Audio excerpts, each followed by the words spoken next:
When the entire country was focused on what is happening in Jahangirpuri, this weekend another horrific incident was taking place in Hubballi in Karnataka, and perhaps it is even more chilling because it was related to a derogatory post which was put up by a man in Hubballi.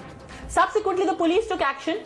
He was in the police station. He was arrested for trying to create enmity between two communities. But even after the arrest took place, a mob gathered outside the police station and chilling calls to behead the accused were given by this mob right outside the police station. First, listen to what was said.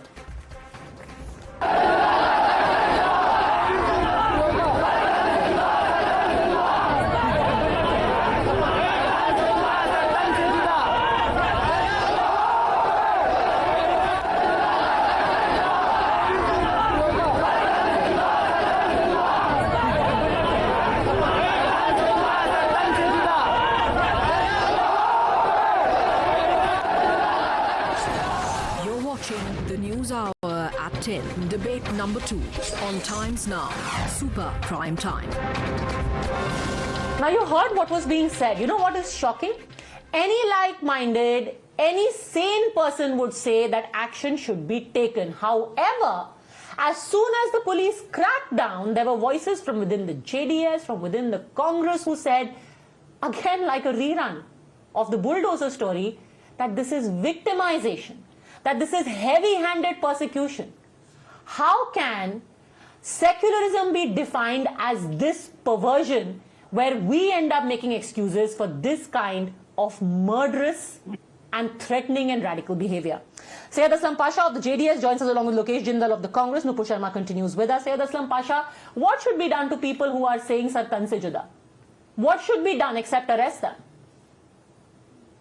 So, Padmaja, first of all, I want to tell you that we condemn any form of violence, right? Anybody who takes law in their hands should be punished, and there is no pardon for that. And of course, there are more than 89 people who are arrested for this. And at the same time, we are requesting the government is for a free and fair trial, unbiased trial.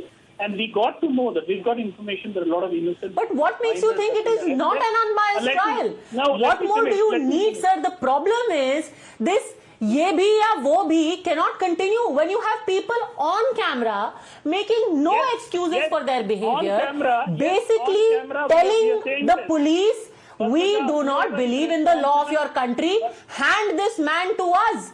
We will behead him. This kind of excuses that you are making for people like this has led to a situation where a mob of 1,500 gets emboldened enough to come outside a police station and say, we will behead this man. All we are asking Stop making excuses for that. Anybody who is responsible for such violence is condemnable, and no one should be spared, and they should be arrested and they should be punished. At the same time, anybody who's put a provocative, objectionable and derogatory post, who is behind this?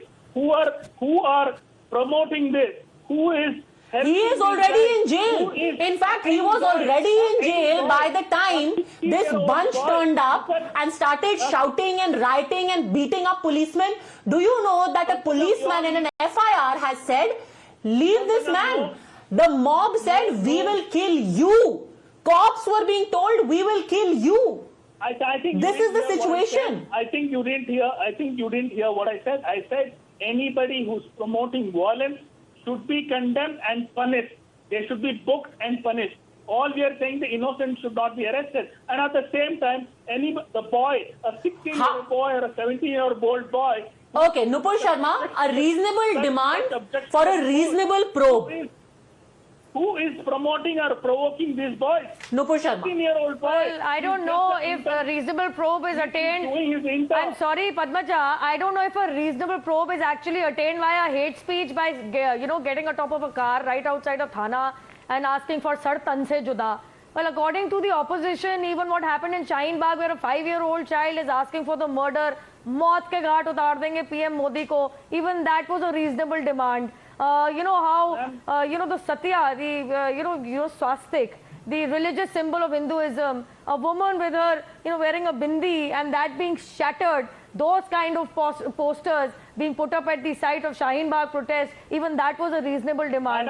This is not a kangaroo's court, and the justice is not going to be meted out on the street. You are right, Padmaja. The accused of the Facebook post was already behind bars. So what was the need of this? Padmaja, I'm tired of people speaking over me. Either they are not civil or they believe in verbal rioting, if not actual rioting on the streets. True to what people of his religion are doing on the streets. Asking for bloodshed, asking for... No, don't make this personal, please. I'm sorry. The question is to me. I did not speak over you. No, I will have to. You have to stop them from speaking over me. Okay, go on. I joined your debate. I haven't spoken over anybody, but I've had 3 panelists speak over me. For what reason? For what joy? The fact is, there is a Maulana who got on top of this car. His name is Maulana Wasim Mubalik, aka Maulana Pathan, who is actually with that loudspeaker asking for bloodshed, even though the perpetrator, the accused behind the social media post is already behind bars. And who is he accompanied by? A Congress politician. Now, I have to know from my Congress colleague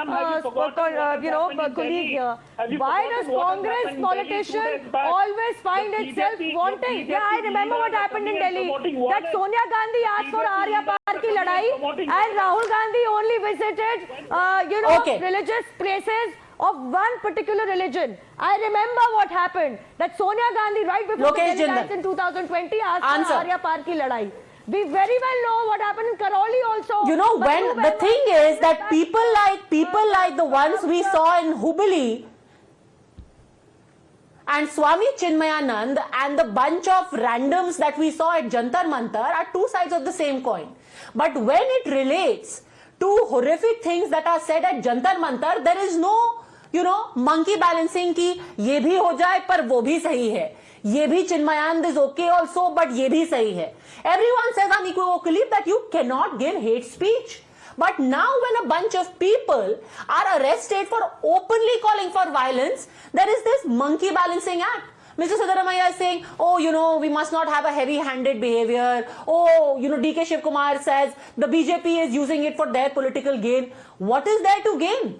Everyone gains when people who want to kill and murder in public are behind bars. It's not the BJP, Lokesh Jindal. Good evening, Padmaja.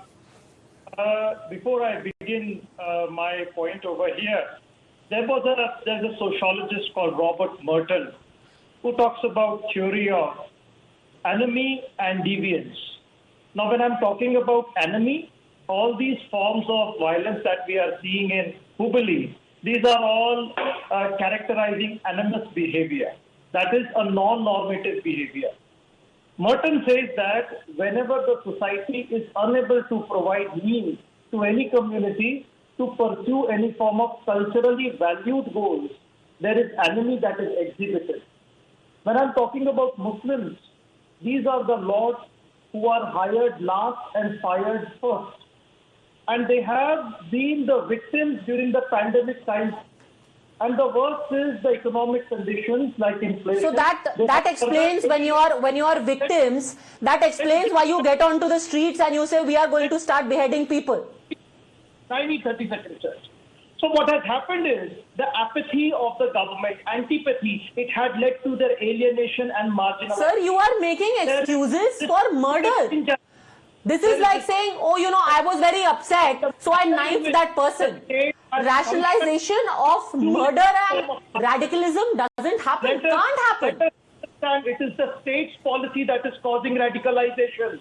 They are very much part of the Indian society as a whole. Okay, Nupur Sharma. We need policies which will reduce this radicalization. So I am to assume that basically that mob did not have any faith in your system, so they said, chalo, let us only deal with this guy. No, Padmaja, I'll be honest. Did I just hear him correctly that Muslims were the victims of pandemic? Well, Hindus weren't, Jews weren't, Christians weren't, Sikhs weren't, other minorities weren't, majorities weren't. What is this nonsense? I'm sorry, stop spinning yarns. Did I just lose this somewhere? Because I'll tell you something, you can spin yarns and romanticize the entire situation as much as you want within your four walls. The reality is, answer this question. What was Congress leader Altaf Halloor doing with Maulana Pathan atop that car asking for beheading and bloodshed? Point number one.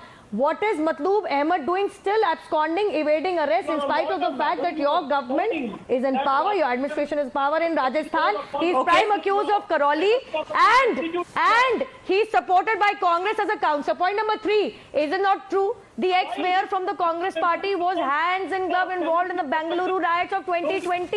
Even he, now you will say that even he is not yours. Maybe tomorrow you said Haji Bilal, prime accused of the Godhra train carnage, was not yours.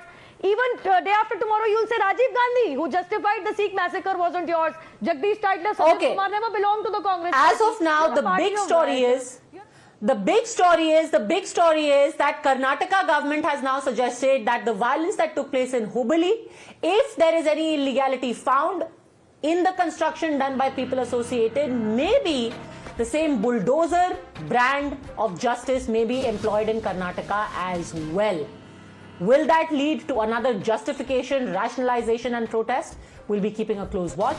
For the time being, both gentlemen, Nupur Sharma, thanks for joining me. Thanks for watching.